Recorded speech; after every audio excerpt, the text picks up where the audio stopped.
Hi hello everyone, welcome back to my channel Anusha Rahul. Today's video is about పెసలతో పప్పు, green పెసలతో పప్పు అండి.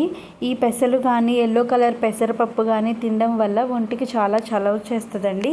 ఈ ఎండాకాలంలో ఇది చేసుకొని తినండి, హెల్తీగా ఉండండి, ఎండల నుండి సేఫ్గా ఉండండి. ఏదైనా వర్క్ ఉంటే గొడుగు తీసుకొని వెళ్ళండి. మజ్జిగ, కొబ్బరి బొండం నీళ్ళు, సబ్జా వాటర్ ఇవన్నీ చేసుకొని తిని తాగండి. హ్యాపీగా, హెల్తీగా, హైడ్రేటెడ్గా ఉండండి. ఇప్పుడు మనం పప్పు ఎలా ప్రిపేర్ చేసుకోవాలో ఏం కావాలో చూద్దామండి. ముందుగా కడాయి తీసుకొని 1 కప్పు పెసలు తీసుకున్నానండి నేను. మీ దగ్గర ఈ కప్పు ఉంటే ఓకే, లేదంటే చిన్న గిన్నె అయినా పర్వాలేదు, చిన్న టీ గ్లాస్ అయినా పర్వాలేదు. ఈ పెసలు చక్కగా ఇలా వేయించుకోవాలండి. ఎప్పటి వరకు అంటే ఒక మంచి స్మెల్ వస్తుందండి పెసలు వేగుతున్నప్పుడు. ఆ స్మెల్ వచ్చేంత వరకు ఉంచుకుంటే సరిపోతుంది. రెడ్ కలర్ కానీ బ్రౌన్ కలర్ కానీ వస్తే సరిపోతుందండి. ఇప్పుడు మనం ఆ పెసలు వేయించుకున్న తర్వాత చల్లార పెట్టుకొని మిక్సీ జార్లోకి ట్రాన్స్ఫర్ చేసుకోవాలి. మిక్సీ జార్లోకి ట్రాన్స్ఫర్ చేసుకున్న తర్వాత అది పట్టుపప్పుగా వేసుకోవాలండి. మెత్తగా రుబ్బుకోవద్దు, అంటే మెత్తగా పల్స్ వేయొద్దు. 2 పల్సెస్ ఇస్తే సరిపోతుందండి, 2 టైమ్స్ తిప్పితే సరిపోతుందండి.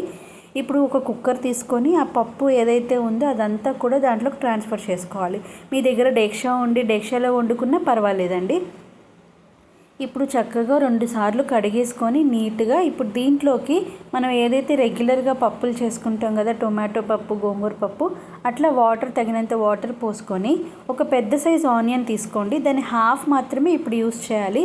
హాఫ్ ఆనియన్ ముక్కలు, 3 పచ్చిమిర్చి చీలికలు, ఒక టమాటో, మీడియం సైజ్ టొమాటో ముక్కలు, కొద్దిగా కొత్తిమీర, చిటికడంత పసుపు, 2 టేబుల్ స్పూన్లు కారం వేసుకోవాలండి. మీ కారం తగ్గట్టు మీరు వేసుకోండి. ఒక పెద్ద ఆనియన్ను ఒకటి తాలింపులోకి, ఇంకోటి పప్పులోకి అండి, హాఫ్ మాత్రం వేసుకోండి. కొద్దిగా చింతపండు, మొత్తం పప్పు ఉడకడానికి తగినంత ఉప్పు యాడ్ చేసుకొని కుక్కర్ మూత పెట్టుకొని విజిల్స్ వేసుకోండి. ఇలా మనం వేయించి మిక్సీ పట్టుకున్నాం కాబట్టి తొందరగా ఉడికిపోతుందండి. ఒక 3-4 విజిల్స్ అయితే సరిపోతుందండి, ఎక్కువ విజిల్స్ అవసరం లేదు. ఎందుకంటే మనం ఆల్రెడీ మిక్సీ పట్టుకున్నాం కదా. సో అది ఉడికిపోయిన తర్వాత ఉడుకుతున్నప్పుడు మనం మంచిగా తీసి పక్కన పెట్టేసుకోవాలండి. ఈలోపు తాలింపు ప్రిపేర్ చేసుకోవాలి. జీలకర్ర కొద్దిగా ఆవాలు, కొద్దిగా పచ్చిశనగపప్పు, కొద్దిగా సాయి మినప్పప్పు వేసుకోవాలండి. మనం ఇందాక హాఫ్ ఆనియన్ అనుకున్నాం కదా, ఆ హాఫ్ ఆనియన్ చిన్న చిన్న ముక్కలు, అంటే సన్నగా ముక్కలు తరుక్కోవాలండి. ఆ ముక్కల్ని వేసుకొని ఒక 5 వెల్లుల్లిపాయ క్రష్ చేసుకోవాలంటే దంచుకొని వేసుకోండి తాలింపులోకి. ఒక ఎండుమిరపకాయ చీల్చి 2 ముక్కలుగా వేసుకోండి.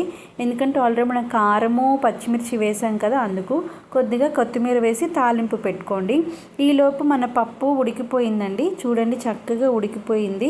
ఎక్కువ విజిల్స్ కూడా అవసరం లేదు, మనం ఆల్రెడీ వేయించుకున్నాం కాబట్టి. ఈ విధంగా ఉడికిపోతే చాలండి. పప్పు రెగ్యులర్ పప్పులా మెత్తగా అవసరం లేదు. ఇలా ఉడికిపోయిన దాన్ని మంచిగా మెత్తగా మెదుపుకోవాలండి. మెదుపుకున్న తర్వాత దీంట్లో వాటర్ పోసుకొని కొంచెం స్టవ్ మీద పెట్టి కొంచెం మరిగించాలండి. కొంచెం మరిగిస్తే బాగుంటుంది టేస్ట్. ఆ మరిగిన దాంట్లో కొద్దిగా సాల్ట్ వేసుకోండి. మనం ఉడకడానికి మాత్రమే సాల్ట్ వేసాం కదా, సో ఆ సాల్ట్ మళ్ళీ మన కర్రీ అంతా, అంటే పప్పు అంతా పట్టడానికి, మంచిగా ఉండడానికి మరొక కొంచెం సాల్ట్ వేసుకొని స్టవ్ మీద పెట్టుకుని అది కొంచెం మరిగించుకోవాలి. మరిగిన తర్వాత మనం ఈ తాలింపు ఎలాగో వేగుతూ ఉంటుంది కాబట్టి ఆ తాలింపుని పప్పులోకి ట్రాన్స్ఫర్ చేసేసుకోవాలండి. అంతే అండి, సింపుల్గా చేసుకునే వేసవి కాలంలో స్పెషల్ పెసల పప్పు అండి. మీరు కూడా చేసుకొని తినండి, హెల్తీగా ఉండండి. నా ఛానల్ నచ్చితే లైక్ చేయండి, షేర్ చేయండి, సబ్స్క్రైబ్ చేయండి. సబ్స్క్రైబ్ చేసుకోవడం మర్చిపోవద్దు. వీడియోని స్కిప్ చేయకుండా చూడండి. వీడియోని స్కిప్ చేయకుండా చూస్తే మీకు అర్థమవుతుందండి. సో బెల్ ఐకాన్ మీద క్లిక్ చేస్తే నా వీడియోస్ అన్నీ నేను ఏది నోటిఫికేషన్ ఇస్తానో అది మీకు పోస్ట్ రూపంలో వస్తుంది. మీ ఫ్రెండ్స్కి, ఫ్యామిలీకి, రిలేటివ్స్కి అందరికీ షేర్ చేయండి నా ఛానల్ని. సో చక్కగా చేసుకొని తినండి. సో లాస్ట్లో కొత్తిమీరతో గార్నిష్ చేసుకొని దించి సర్వ్ చేసుకోండి. Thank you.